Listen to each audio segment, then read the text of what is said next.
पाचव्या अनुसूचीवर आदिवासींच्या संविधानिक अधिकाराला चर्चेला मारण्यासोबत कोणत्या अधिकाऱ्यांनी भेट करा.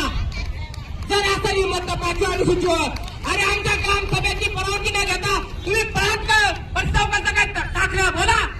कसं काय प्रस्ताव मांडला यांनी आणि तो प्रांत काय चौकशी केलाय का. नाही कुणाच्या बापाची, नाही कुणाच्या.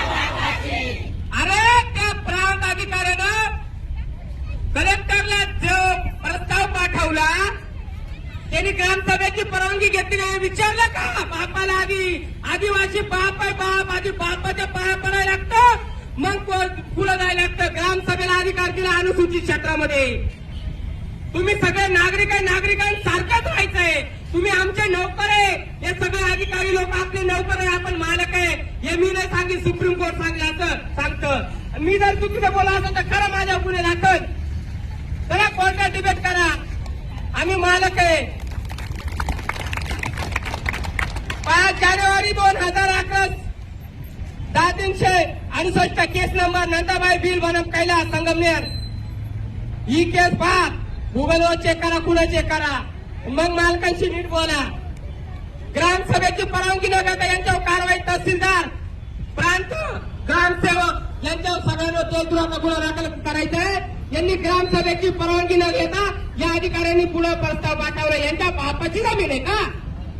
अरे देश आमचा हे आले नागरिक आहे कुठून आले यांनी अभ्यास करावा मग आमच्याशी डिबेट करावा ना. जो जमीन सरकारी है वो जमीन हमारी है किसी के बाप की नहीं. जो जमीन सरकारी है वो जमीन हमारी है. जो जमीन सरकारी है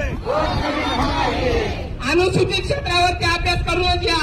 जर ग्रामसभेचा ठराव न गेला ती कंपनीचं तात्काळ काम बंद नाही केलं तर येणाऱ्या काळात हे तहसीलदार पद हे सगळे लोक करू आम्ही. कारण या जमिनी आमच्या आहे. तुम्ही आमचे नोकर आहे मालक नाही. आणि तुमच्यात असेल हिंमत तर आमच्याशी डिबेट करा. कोणता क्लास 1 अधिकारी आणा सुपर क्लास 1 अधिकारी आणा. बाकी बोलत्या अधिकाऱ्यांनी आपल्याजवळ यायचं नाही कारण त्यांची मनस्थिती नाही आपल्याशी बोलायची त्यांचा अभ्यास नाही.